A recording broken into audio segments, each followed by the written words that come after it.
It should have been a joyful time. Christmas was coming. Rapunzel's very first Christmas since returning home to the castle. She spent every Christmas locked away in Mother Gothel's tower since she was a baby. The castle halls were decked with boughs of holly. The butlers had just chosen the royal Christmas tree. Everyone did their best to spread holiday cheer. Even the crankiest townfolks were merry. But in the royal family, one person was not ready for a happy holiday. "No way! Said Rapunzel. "I refuse to celebrate Christmas." "What?" Flynn cried. "Why don't you want to celebrate the most wonderful holiday of the year?" Rapunzel looked shocked. "Wonderful?" she said. "I think you mean terrifying." Flynn was confused until Rapunzel shared her memories of Christmas spent in Mother Gothel's tower. "You know how it is," Rapunzel said. "There's all that eerie Christmas music. Mother Gothel sing it non-stop at Christmas time. I hate chanting and growling." That didn't sound like any Christmas music Flynn had ever heard. But he let Rapunzel continue.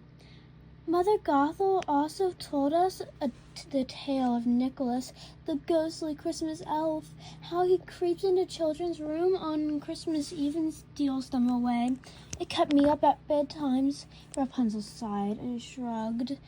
"But I guess that's why all kids have trouble sleeping on Christmas Eve."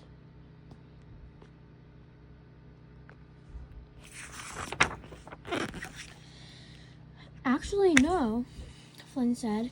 "That's not what Christmas is like at all." It was clear to Flynn Mother Gothel had made Christmas sound frightening on purpose. It was just another way she had tried to make Rapunzel afraid of the world outside her tower. He smiled, taking Rapunzel by the hand. "You know what?" he said. "I'll show you what Christmas is really like. Come on." Flynn took Rapunzel outside the castle. She seemed unsure and a little skittish, but Flynn reassured her. "Just look around and listen," he said. "Does this seem like a spooky holiday to you?" They passed a group of children singing Christmas carols. The sound was sweet and soothing. The words were all about hope and joy. It was like no Christmas music Rapunzel had ever heard before. Then, just then, a small boy ran up to Rapunzel. He held out a package wrapped in a bow. "Merry Christmas, Princess Rapunzel," he said. "I made this for you."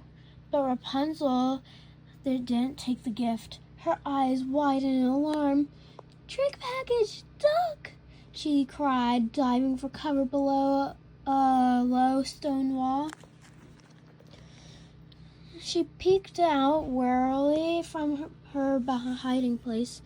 Flynn and the children stared at her in disbelief. "It's not a trick," Flynn said. "Just a gift." He opened the box. Inside was a hand-woven crown of evergreens. Slowly, Rapunzel walked over to him and took the crown. She placed it on her head. "A real Christmas gift?" she said, as if she hadn't heard of such a thing. "Not an exploding trick package?" She knelt by the little boy and took his hands in hers. "Thank you so much." Next, Flynn and Rapunzel came across a tree trimming party. Together, the townsfolk were decorating an enormous Christmas tree in the center of town square. Rapunzel pointed it toward the top of the tree. "You need a lot more charms up there," she advised, if you want to scare off the ghostly Christmas elf." She picked up one of the ornaments. "And I'm not sure these charms are anywhere near scary enough." Flynn took her aside. "They're not charms," he explained. "They're ornaments for decorations." Rapunzel looked confused. "Oh, well then, how do you keep the Christmas elf away?" Flynn couldn't help laughing. Okay, next lesson. They went back inside the castle where Flynn read to Rapunzel from several books about St. Nicholas. "Oh, we had this one at the orphanage," Flynn said, holding up a red and green book. See, St. Nicholas isn't a ghostly Christmas elf. He's an jolly old fellow who travels far and wide on Christmas Eve, bringing gifts to all the boys and girls.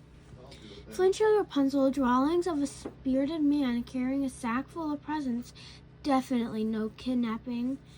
Rapunzel and Pascal looked at each other, marveling at the idea, and had to think of all those Christmas Eves they spent huddling together by the fire, too afraid to sleep. You mean children have trouble sleeping on Christmas Eve because they are excited? She asked.